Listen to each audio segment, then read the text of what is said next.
فراوان به شما بیننده های عزیز و دوستدار علم و ادب.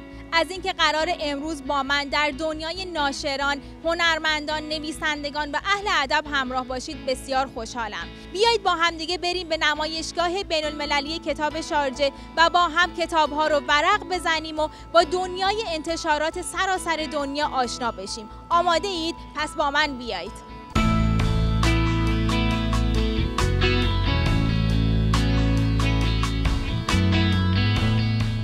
با هیجان و غرور اینجا هستم تا یکی از باشکوه‌ترین رویدادهای ادبی جهان یعنی 42مین نمایشگاه بین‌المللی کتاب شارجه رو به همراه شما گرامی دارم. وقتی که به اینجا میام اطرافم و عطر سرمست کننده جوهر و کاغذ احاطه میکنه و تاثیر عمیقی که کلمات و کتاب بر زندگی ما داره رو به یادم میاره.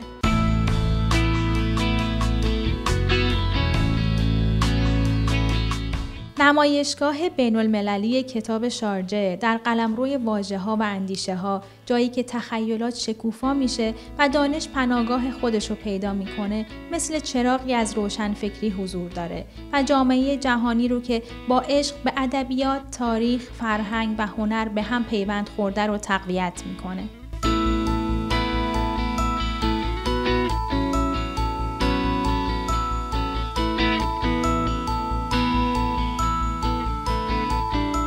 کره به عنوان مهمان افتخاری امسال نمایشگاه به ما این امتیاز رو داده تا به دنیایی بپردازیم که در اون سنت و نوآوری به طور هماهنگ همزیستی میکنن.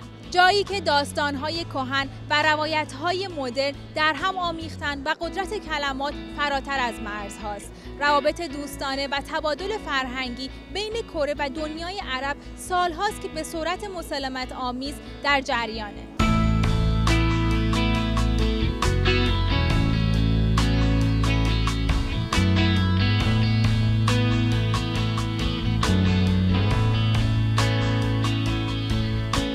خدمت یکی دیگه از مهمانان ویژه نمایشگاه امسال هستیم، آقای پارک چانسو، کسی که دبیر کل انتشارات کره هستن و امسال به ما این افتخار دادن که در خدمتشون باشیم. میخوام چند تا سوال ازشون بپرسم و به من بگن که چه حس و حالی دارن که امسال به عنوان مهمان ویژه و همینطور مهمان افتخاری نمایشگاه اینجا حضور پیدا کردن. آقای شانسو از این که امسال کشورش به عنوان مهمان افتخاری این رویداد ادبی برگزیده شده ابراز خوشحالی کردند. گفتن شاید کره از دید خیلی از افراد تنها سینما و موسیقی باشه، اما حالا که امسال به عنوان مهمان ویژه شرکت کردیم، اومدیم تا تلاش کنیم و به مردم دیگر کشورها بگیم که کره در ادبیات و فرهنگ چقدر غنی هست و چه متفکران و نویسنده های بزرگ ارزشمندی رو داریم. افرادی که با تک تک کلماتی که نوشتن تأثیر چشمگیری رو در افکار و عقاید مردم به جا گذاشتن. کره شاید بیشتر از نگاه مردم یک کشور تنها پیرو سنت باشه، اما امروز ما اومدیم تا به شما بگیم عصر مدرن در لابلای زندگی‌های سنتی چطور جایگاه خودش رو پیدا کرده و با یک هماهنگی موزونی برقرار هست. در نهایت تشکر کردن از لطفی که این رویداد ادبی به این کشور داشته و بستری رو مهیا کرده که هر قشری از مردم بتونن در اون به دنبال رویاهاشون باشن.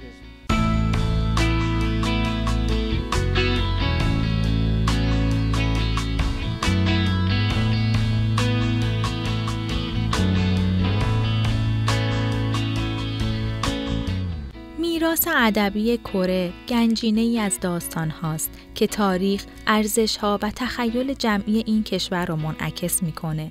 از دوران باستان سه‌پادشاهی تا انرژی پرجنب و جوش عصر مدرن، ادبیات کره با ترکیب منحصر به فرد زیبایی، احساسات و بینش عمیق خودش رو در مورد شرایط انسانی مجذوب خود کرده. فرهنگ کره فراتر از مهارت ادبی خودش موزاییکی پرجنب و جوش از سنت‌ها، هنرها و آداب و رسومیه که برای قرن‌ها شکوفا شده. میراث فرهنگی کره از زیبایی بی‌نظیر لباس‌های سنتی گرفته تا ملودی‌های مسحور کننده موسیقی سنتی مانند صداهای روح انگیز گیاژم و ریتم‌های کوبنده پونگمول، مظهر احساس عمیق هویت و غروره.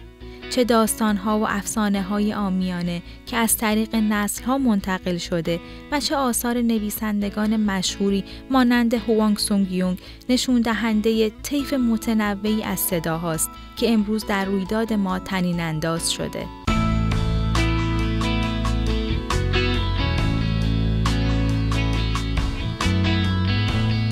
در کنار یکی از مهمانان ویژه امسال برای یک مصاحبه اختصاصی هستم. خانم نوریا کابوتی از مدیران اجرایی پنگوئن رندوم هاوس از انتشارات بزرگ، یعنی بزرگترین انتشارات اسپانیایی زبان در جهان در شهر بارسلونا. من در اصل یک اقتصاددان هستم و 10 ساله که در سمت مدیرعاملی فعالیت دارم. افتخار اینو داشتم که به عنوان مدیرعامل بزرگترین انتشارات اسپانیایی زبان که در 9 کشور به طور همزمان فعال هستند به این نمایشگاه بیام و قسمتی از این رویداد منظم و بزرگ باشم. در مجموعه ما خلاقیت اهمیت ویژه‌ای داره و هدف ما نزدیک شدن به نویسندگان محلی و ارتقای اونها در سطح جهانیه. من در این سالها با برندگان جایزه نوبل، نویسندگان محلی و جوان زیادی ملاقات داشتم که باعث می شد با علاقه بیشتری در این حرفه رو به جلو قدم بردارم. ما کتاب‌های بیش از 20,000 نویسنده با مضمون‌های داستانی و غیر داستانی و مارکتی 600,000 نفری رو داریم. این اولین باره که توی این جشنواره شرکت می‌کنم و از همنشینی با دیگر ناشران دنیا لذت می‌برم. امیدوارم همه ما به کودکانمون کتاب خوندن رو یاد بدیم، چرا که اونها آینده سازان جهان هستند.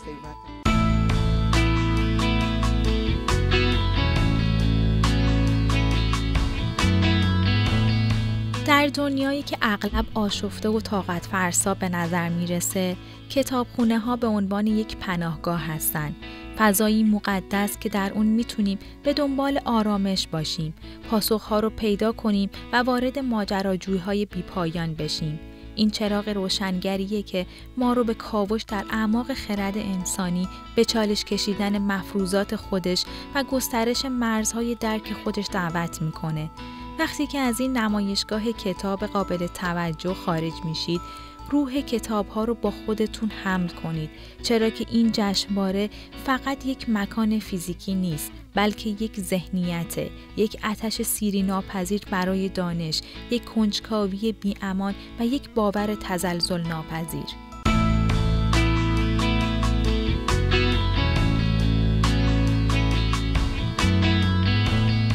سفر خودمون رو امروز در نمایشگاه بین‌المللی کتاب شارجه به پایان رسوندیم.